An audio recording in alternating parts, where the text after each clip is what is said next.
નમસ્કાર વિદ્યાર્થી મિત્રો, સ્વાગત છે તમારું ફરીથી એકવાર આપણે યુટ્યુબ ચેનલ સ્ટડી વિથ જનમ શર્મા. તો વિદ્યાર્થી મિત્રો, ગયા લેક્ચરમાં આપણે જોયા હતા સ્વાધ્યાય 2.2ના દાખલા નંબર 1ના પહેલો, બીજો અને ત્રીજો દાખલો. આજે આપણે જોઈશું ચોથો, પાંચમો અને છઠ્ઠો દાખલો. તો વિદ્યાર્થી મિત્રો, આજના જે ત્રણ દાખલા છે તેની અંદર બહુ જ ઇન્ટરેસ્ટિંગ દાખલા છે ને એકદમ ઇઝી સમ છે. તો ચલો વિદ્યાર્થી મિત્રો, આપણે જોઈએ. આજનો પહેલો સમ છે ચોથો કે 4u² પ્લસ 8u. હવે આપણે આના શૂન્યો શોધવાના છે અને આના સહગુણક વચ્ચેનો સંબંધ ચકાસવાનો છે. ચલો, તો સૌથી પહેલું આપણે કરીશું તો 0 મૂકી દઈશું. બંનેમાંથી કોમન શું નીકળશે? તો 4u કોમન નીકળશે. બરાબર, અહીંયાથી 4 કોમન નીકળી ગયા, u કોમન નીકળી ગયા. પછી કાઉન્ટ કરી દઈએ. અહીંયા કંઈ વધ્યું? હા, તો એકલો u વધ્યો. પ્લસ અહીંયાથી શું વધ્યું? તો 4 2 એટલે કે 4 2 8 અને u બહાર નીકળી ગયો. કાઉન્સ કરી દો.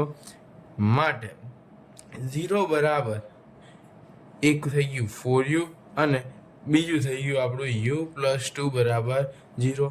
અહીંયા આગળના સમ જેવા છે નહીં કે પહેલા પાછળ આપેલું હોય એના અવયવ ભાગ, એના બે એવા ભાગ પાડો કે પ્લસ કરીને આવે ને માઇનસ કરીને. ના વિદ્યાર્થી, અહીંયા એકદમ સરળ છે કે આપણે ડાયરેક્ટ જ અહીંયા આના ખાલી કોમન કાઢી દેવાનું છે. બરાબર, ચલો આ અહીંયા આગળ 4u બરાબર 0 છે. 4 મલ્ટિપ્લિકેશનમાં 4 ગુણાકારમાંથી જશે ભાગાકારમાં, તો u બરાબર 0 ભાગ્યા 4 માટે u બરાબર શું થઈ જશે? 0 થઈ જશે.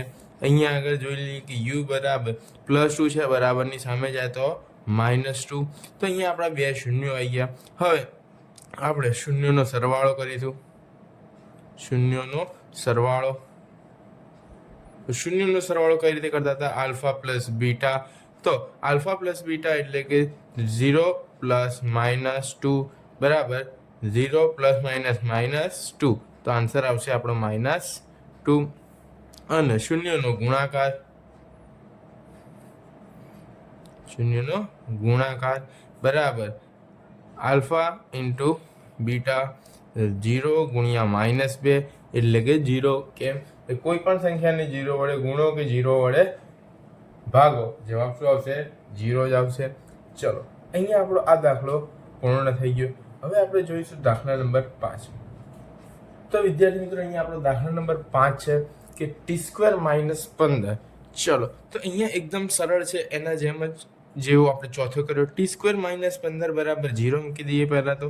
હવે એવી કઈ છે? હવે અહીંયા t નો પણ સ્ક્વેર છે અને અહીંયા 15 નો પણ સ્ક્વેર છે. ચલો સર, અહીંયા આગળ ક્યાં 15 નો સ્ક્વેર છે? ના વિદ્યાર્થીઓ, આપણે અહીંયા ધ્યાનથી જોઈએ તો આ 15 અવિભાજ્ય સંખ્યા નથી, એ વિભાજ્ય સંખ્યા છે, એટલે એના અવયવ પડશે. બરાબર, અવયવ તો પડશે, આપણે અવયવ પાડવા છે નહીં. અહીંયાથી t કોમન કાઢી લઈએ. બરાબર, એક હું તમને યાદ કરાવું, ધોરણ 9ની અંદર આપણે ભણી ગયા હતા કે a² - b² હોય તો શું કરતા હતા આપણે? એક કાઉન્સમાં a - b અને બીજા કાઉન્સમાં a + b. આ નિત્યસમનો ઉપયોગ કરતા હતા. બસ, તો એ જ નિત્યસમનો ઉપયોગ આપણે અહીંયા કરવાનો છે. તો t માઇનસ હવે 15, તો 15નું વર્ગમૂળ કાઢીએ તો શું થાય? વર્ગમૂળમાં 15 થઈ જાય અને બીજો કાઉન્સ થઈ જાય t પ્લસ વર્ગમૂળમાં 15 બરાબર 0. માટે t માઇનસ વર્ગમૂળમાં 15 બરાબર 0. બીજી બાજુ t પ્લસ વર્ગમૂળમાં 15 બરાબર 0. માટે t બરાબર આ માઇનસ વર્ગમૂળમાં 15 બરાબરની આ બાજુ જાય તો પ્લસ વર્ગમૂળમાં 15 થઈ જાય. જ્યારે t બરાબર આ પ્લસ વર્ગમૂળમાં 15 છે તે સામે જશે તો માઇનસ વર્ગમૂળમાં 15 થઈ જશે. ચલો, હવે આપણે કરીશું શૂન્યોનો સરવાળો. તો શૂન્યનો સરવાળો કરીએ.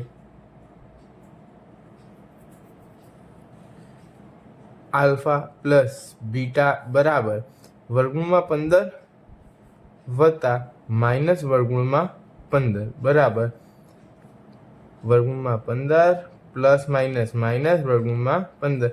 વર્ગમૂળમાં 15 માંથી વર્ગમૂળમાં 15 જાય તો શું બચશે? કશું જ નહીં, 0. ચલો, અને શૂન્યોનો ગુણાકાર.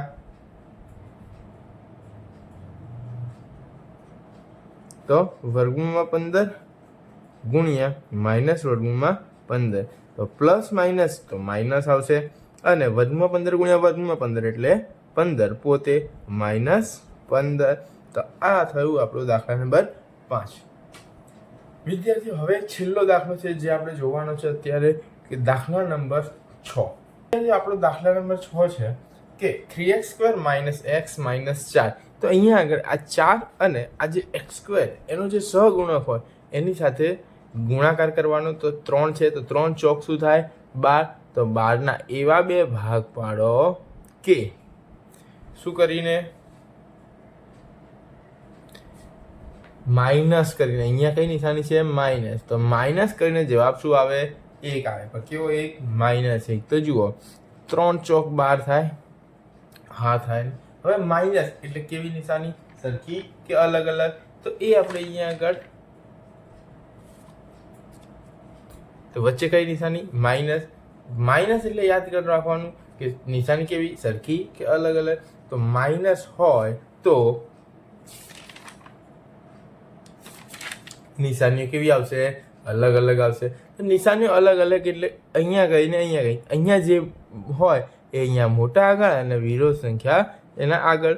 ચલો 3x² - 3x plus 3x -4x -4 બરાબર 0. માટે આમાંથી કોમન નીકળ્યું આપણું 3x. કૌંસમાં કઈ વધ્યું, હા વધ્યું ને, અહીંયાથી 3 નીકળી ગયો, x નીકળી ગયો, તો બીજો x વધ્યો એ કૌંસમાં, પ્લસ એમનું એમ 3 નીકળી ગયા, x નીકળી ગયા, કઈ વધ્યું નહીં એટલે 1 માઇનસ એમના એમ, અહીંયાથી કોમન નીકળશે 4. ચલો કૌંસમાં શું વધશે, 4 નીકળી ગયા તો એકલો x માઇનસનું થઈ જશે પ્લસ. કેમ તો કૌંસની બહાર નિશાની શું છે માઇનસ. આ 4 બહાર નીકળી ગયા, કંઈ ના વધે એટલે 1 વધે બરાબર 0. માટે હવે એ બંનેને એક કૌંસ આપી દે, છેલ્લા વિડીયોમાં આપણે જોયું હતું એ રીતે. અને બીજા જે 12 છે એમને એક 0 એમને કૌંસમાં લઈ લઈએ. તો x + 1 બરાબર 0 અને બીજી બાજુ થશે 3x - 4 બરાબર 0. હવે x બરાબર આ +1 બરાબરની આમ જાય તો -1, જ્યારે આ બાજુ x બરાબર આ -4 આમ જાય તો +4 ને 3 ગુણાકારમાંથી જશે ભાગાકારમાં. તો આપણે અહીંયા આગળ 2 શૂન્યો આવી ગયા. હવે આપણે શું શોધવાનું, તો શૂન્યોનો સરવાળો શોધવાનો. તો ચલો શૂન્યનો સરવાળો શોધીએ. કઈ રીતે, તો પહેલા -1 + 4 છેદમાં 3 લસા લઈશું. 3 3 એકા 3 એટલે -3 પ્લસ 4 તો છે જ બરાબર, +4 -3 એટલે કે +1 છેદમાં 3. હવે આ સરવાળો આવી ગયો. આપણે શું શોધવાનું, ગુણાકાર. શૂન્યોનો ગુણાકાર બરાબર -1 ગુણ્યા 4 છેદમાં 3. તો ચલો 4 એકા 4 -4 છેદમાં 3. તો ગુણાકાર બી આવી ગયો. તો વિદ્યાર્થી મિત્રો અહીંયા આપણો દાખલા નંબર 1 પૂર્ણ થયો. હવે આપણે સ્વાધ્યાય 2.2 એનો દાખલા નંબર 2 જોવાનો છે. તો વિદ્યાર્થી મિત્રો આઈ હોપ કે તમને આ વિડીયો પસંદ આવ્યો હોય, વિડીયોમાં તમને સમજણ પડી હશે. જો તમને વિડીયોમાં સમજણ પડી હોય તો વિડીયોને લાઇક કરો, તમારા અન્ય વિદ્યાર્થી મિત્રો સાથે શેર કરો અને ચેનલને સબસ્ક્રાઈબ કરવાનું ભૂલશો નહીં.